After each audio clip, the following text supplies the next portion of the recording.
We all remember visits to the zoo. We go with school groups, with our families and our friends. For some, it's taking children for the first time to see all the animals. We look forward to seeing our favorites.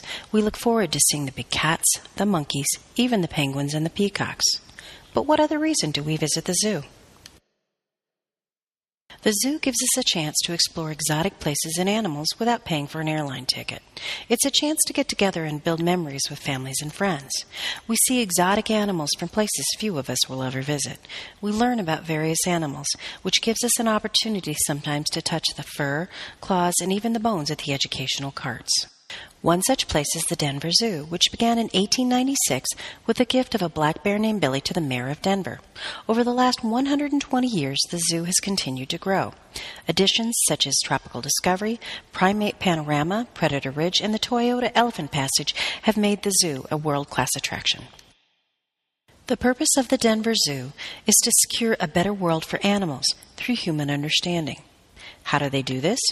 By creating exhibits and habitats as well as educational opportunities, which help people to understand animals and what they face in their environments around the world. When you visit the zoo, you will see signs at each exhibit that says an animal is endangered or part of a vanishing species. What are the differences between endangered and a vanishing species? Endangered means that a certain animal is in danger and may go extinct, while vanishing means that an animal may disappear from the world completely. What factors can cause an animal to become endangered or vanishing? Human activities such as urbanization, agriculture, mining, deforestation, or pollution are reasons why an animal becomes endangered. Human exploitation, invasive species, and disease can also play a part in endangerment. Animal habitats can be destroyed through many human activities. The land the animal lives on is cleared for many other uses, such as mining, farming, logging, and urbanization. Habitats can also be destroyed through natural events such as floods, volcanic eruptions, earthquakes, and climatic changes. Illegal wildlife trade is the largest direct threat to the world's most threatened species. This can include the fur and bones of endangered animals. Illegal wildlife trade can also include the plants and animals used for pets, food, and tourist attractions. Wildlife traders and buyers often introduce invasive species to environments. The Denver Zoo tries to connect audiences to animals and their environments. It seeks to help inspire everyone to respect and appreciate the natural world and to help them make informed conservation choices about the animals of this world. Many large cats are endangered. Human exploitation and disappearing habitats have led to their decline throughout the world. Two of the main reasons this cat is endangered are illegal hunting and the loss of habitat through deforestation in Asia. The bones of this cat are highly prized in Asian medicine, while their fur fetch enormous sums on the black market. These beautiful leopards live in the mountains of Central Asia.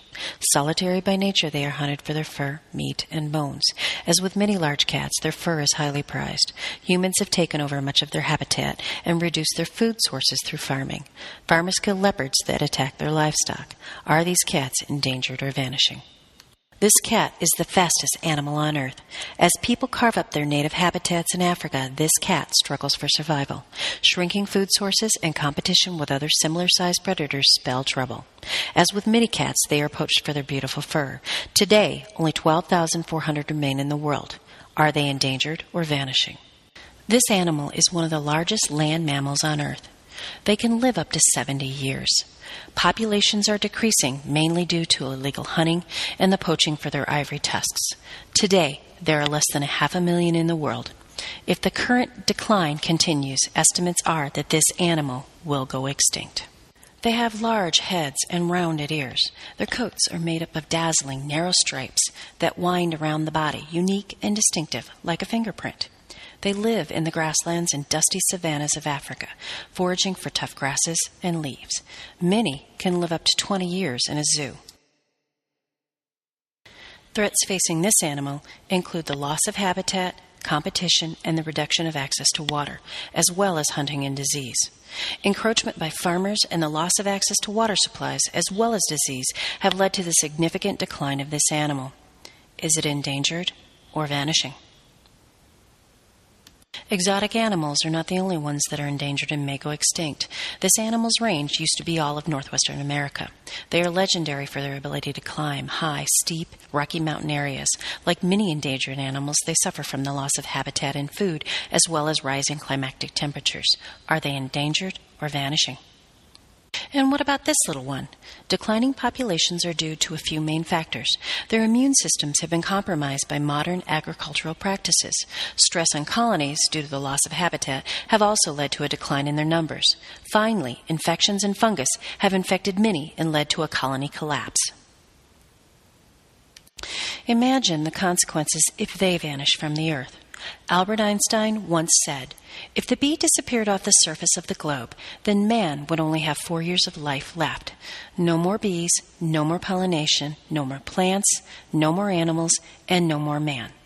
Are they endangered or vanishing? Could we ultimately become an exhibit in the zoo ourselves? Let's look at the facts. We are beginning to overpopulate our world. We destroy our habitat through farming, urban sprawl, deforestation, and pollution. And we are an invasive species to many native plants and animals. We are susceptible to disease and climatic changes. Zoos can teach us about the plants and animals around us.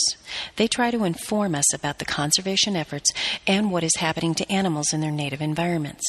Ultimately, they are becoming the safe place to maintain certain animal populations, and maybe the only place left in the world for us to see them.